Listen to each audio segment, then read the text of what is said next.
A very good morning to all of you, my dear students. Students, today we are going to start multiplication of algebraic equations, and in this chapter we learn how to multiply those two or two more than two algebraic equations expressions. ठीक है. So what will happen? देखो क्या होता है इसमें. सीधे point पे आते हैं. ठीक है ना. सर पहला पॉइंट है मल्टीप्लिकेशन ऑफ मोनोमियल्स. मोनोमियल्स मतलब वन टर्म वाले. ठीक है. तो मल्टीप्लिकेशन ऑफ मोनोमियल्स में क्या होगा कि coefficient of the product of two monomials is equal to the product of their coefficients. पहला पार्ट मतलब कि दो मोनोमियल का जो प्रोडक्ट का कोफिशिएंट होगा, दो मोनोमियल का जो प्रोडक्ट होगा बेसिकली वो उनके कोफिशिएंट का प्रोडक्ट माना जाएगा. करेक्ट. उनका प्रोडक्ट क्या होता है, खाली उनके कोफिशिएंट के प्रोडक्ट की बात करेंगे. Variable part in the product of two monomials is equal to the product of the given variables in the given monomials. These rules may be extended for the product of 3 or more monomials. सीधे इस पे आओ, ऐसे समझ में नहीं आ रहा होगा आप लोगों को, समझ पा रहा हूँ. ठीक है ना. आई नो कि ऐसे वर्ड्स में को समझ में नहीं, मैं एग्जाम्पल समझाता हूँ. देखो 6ab का मल्टीप्लाई करना है 4b से. एक सिंपल सी बात समझना. तो इसका जो कांस्टेंट पार्ट है क्या है, 6 इंटू 4 जो न्यूमरल पार्ट है. 6 एंड 4 है तो 6 4 का सिंपल मल्टीप्लाई कर दो. ठीक है. और जो वेरिएबल पार्ट है वो क्या है, A B B. A B into B यानी ए बी बी हो गया. तो 6 4 का कितना हो जाएगा, 24 हो जाएगा. और ए वन टाइम है, बी कितनी टाइम है, 2 टाइम है. तो बी 1 + 1 यानी A B 424 A B square. बात समझ में आई. फिर अगला एग्जाम्पल देखो. 5ab² C square by 7a² B C. 5ab² C cube by 7a² B C. तो सबसे पहले हमने क्या करना है, कांस्टेंट का मल्टीप्लाई करना है. तो 5 का मल्टीप्लाई 7 से करना है. 5 का मल्टीप्लाई हमने 7 से कर दिया. देन ए का a² से करना है तो ए का a² से कर दिया साथ में. b² का b से करना है तो b² का b को साथ में रख दिया. एंड फर्दर c³ का c से करना है तो c³ को हमने c के साथ रख दिया. क्या बना, 35 a की पावर क्या हो जाएगी, 3 हो जाएगी ना. एंड b की पावर 3 हो जाएगी. एंड c की पावर भी c की पावर 4 हो जाएगी, सॉरी.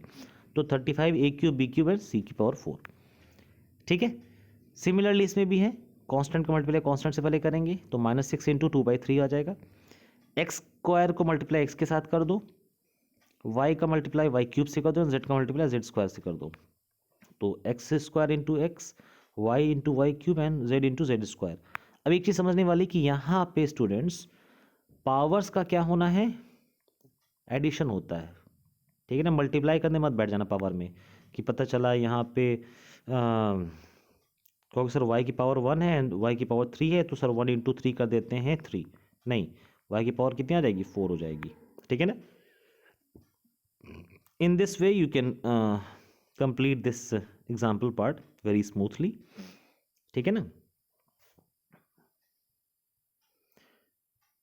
अब देखो मैं थोड़ा सा आपको कुछ क्वेश्चंस का हिंट दे देता हूँ ताकि आपको ज़्यादा प्रॉब्लम ना हो.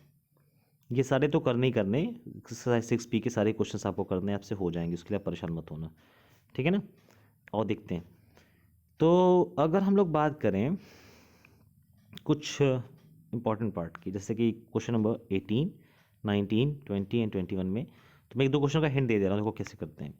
कहता है multiply -2/3a² b by 6/5a³ b² and verify your result for a = 2 and b = 3. तो देखो इसमें करना क्या रहेगा कि आपने इसको मल्टीप्लाई करके एक नंबर बनाना रहेगा. वो नंबर क्या आएगा, देखो मेरे साथ.